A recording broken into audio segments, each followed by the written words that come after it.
योगी का नाम लेते ही धड़कने लगता है अपराधियों का दिल। रक्षा मंत्री राजनाथ सिंह। केंद्रीय रक्षा मंत्री राजनाथ सिंह ने कहा है कि मुख्यमंत्री योगी आदित्यनाथ की अगुवाई में उत्तर प्रदेश के विकास के पथ पर तेजी से आगे बढ़ रहा है और इसे अब उत्तर प्रदेश बनने से कोई नहीं रोक सकता। उन्होंने कहा कि कभी उत्तर प्रदेश में गुंडे वर्दी पर भारी पड़ते थे, आज वर्दीधारी उन गुंडों पर भारी है। योगी सरकार ने अपराधियों की 18,600 करोड़ रुपए की संपत्ति जब्त की है। अपराधियों का मनोबल तोड़ना और सज्जनों का मनोबल बढ़ाना ये सत्ता का धर्म है और सीएम योगी आदित्यनाथ यही कह रहे हैं। राजनाथ सिंह शुक्रवार को महाराजगंज के चौक बाजार स्थित गौरक्षा पीठाधीश्वर महंत अवैधनाथ महाविद्यालय में राष्ट्र संत गौरक्षा पीठाधीश्वर ब्रह्मकालीन महंत अवैधनाथ की भव्य प्रतिमा के अनावरण समारोह को बतौर मुख्य अतिथि संबोधित कर रहे थे। ओवैसी का प्रयागराज दौरा। कल पोस्टर में साथ दिखे अतीक अहमद। ऑल इंडिया मजलिस-ए-इत्तेहादुल मुस्लिमीन यानी AIMIM के अध्यक्ष सदुद्दीन ओवैसी शनिवार को प्रयागराज आ रहे हैं। ओवैसी के प्रयागराज दौरे से पहले ही उनका पोस्टर वायरल हो गया। प्रयागराज में होने वाली रैली के लिए जारी पोस्टर में बाहुबली नेता अतीक अहमद भी दिख रहे हैं। AIMIM की ओर से जारी इस पोस्टर के बाद बड़ा सवाल ये है कि क्या ओवैसी की नैया अब बाहुबली अतीक अहमद पार लगाएंगे। बता दें कि हाल ही में अतीक अहमद की पत्नी शाइस्ता परवीन ने लखनऊ में आयोजित एक कार्यक्रम में AIMIM में शामिल हुई थी।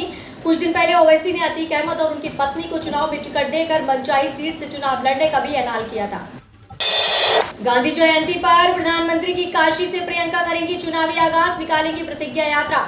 यूपी विधानसभा चुनाव 2022 के लिए कांग्रेस ने अपनी तैयारियां तेज कर दी है। पूर्वांचल में विधानसभा चुनाव की शुरुआत के लिए प्रियंका गांधी ने 2 अक्टूबर का दिन और शहर वाराणसी चुना है। रोहनिया के जगतपुर डिग्री कॉलेज मैदान में प्रियंका गांधी की रैली आयोजित की गई, जिसके बाद वाराणसी समेत पूरे पूर्वांचल में प्रतिज्ञा यात्रा निकाली जाएगी। पर रैली 7 तारीख से प्रतिज्ञा यात्रा। उत्तर प्रदेश में कांग्रेस लगातार अपने संगठन विस्तार पर जोर दे रही है।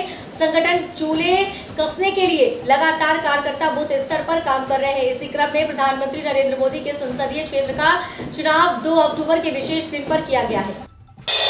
बीजेपी ने बनाई अहम रणनीति, अनुराग ठाकुर को दिए ये महत्वपूर्ण जिम्मेदारी। उत्तर प्रदेश 2022 विधानसभा चुनाव को लेकर सत्तारूढ़ बीजेपी की तरफ से तैयारियां जोरों शोरों से शुरू कर दी गई है। विधानसभा चुनाव को लेकर बीजेपी में बैठकों का दौर जारी है। पिछले 3 दिन से बीजेपी के चुनाव प्रभारी धर्मेंद्र प्रधान में डेरा जमाए बैठे हैं लखनऊ में और लगातार प्रभारी पार्टी नेताओं के साथ मुलाकात कर रहे हैं। बीजेपी ने विधानसभा चुनावों को लेकर एक रोड मैप तैयार किया है। इसी को लेकर पार्टी ने प्रभारी और सह प्रभारियों को रोड मैप तैयार करने का जिम्मा सौंपा है। चुनाव अभियान की तैयारियों को देखने के लिए पार्टी ने पहले क्षेत्रवार प्रभारियों की घोषणा की थी और अब चुनाव सह प्रभारियों को क्षेत्रवार चुनावी जिम्मेदारी सौंपी है। सपा का दामन थामेंगे BSP से निष्कासित लालजी वर्मा और रामअचल राजभर। अखिलेश से करेगी मुलाकात। यूपी के अगले साल होने वाले विधानसभा चुनाव से पहले राजनीतिक दलों में आने जाने का सिलसिला शुरू हो गया है। इसी कड़ी में शुक्रवार को बसपा से निकाले गए 2 बड़े नेता लालजी वर्मा और रामअचल राजभर अगले महीने सपा का दामन थामेंगे। दरअसल लालजी वर्मा और रामअचल राजभर ने सपा प्रमुख और पूर्व CM अखिलेश यादव से मुलाकात की। इस मुलाकात के बाद कहा जा रहा है कि दोनों नेता जल्द ही सपा का दामन थाम सकते हैं। अपना दल और निषाद पार्टी के साथ मिलकर चुनाव लड़ेगी बीजेपी, योगी होंगे सीएम का चेहरा।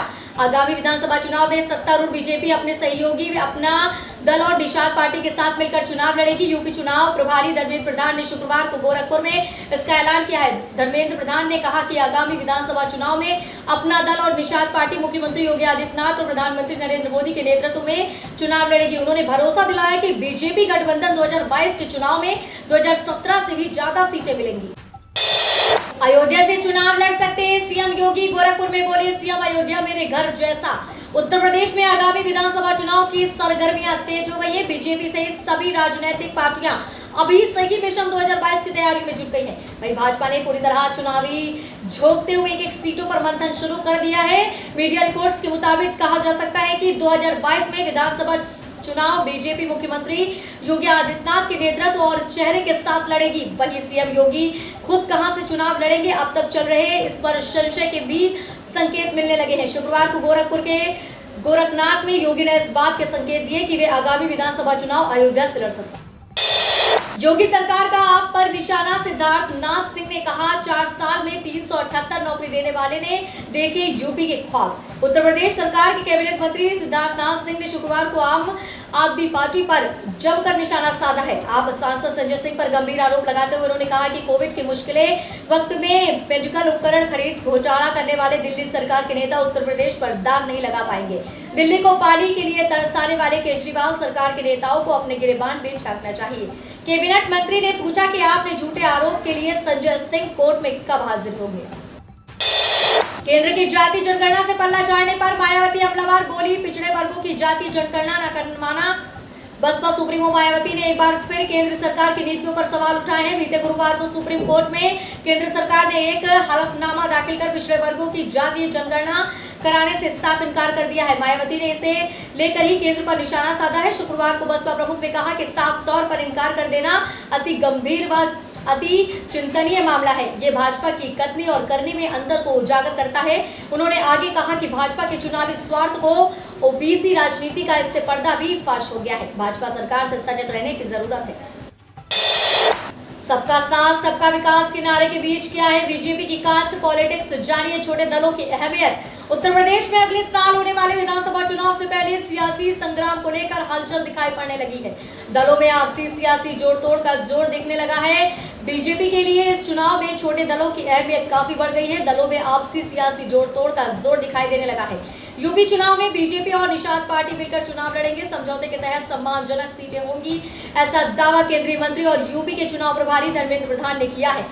मीडिया रिपोर्ट्स के मुताबिक भारतीय जनता पार्टी का उत्तर प्रदेश में एक मजबूत स्वर्ण आधार है, एक मतदाता आधार है, तो दूसरी तरफ जिसे विपक्षी पार्टी बहुजन समाज पार्टी 2022 के विधानसभा चुनाव से पहले अपने पाले में करने की कोशिश कर रही है।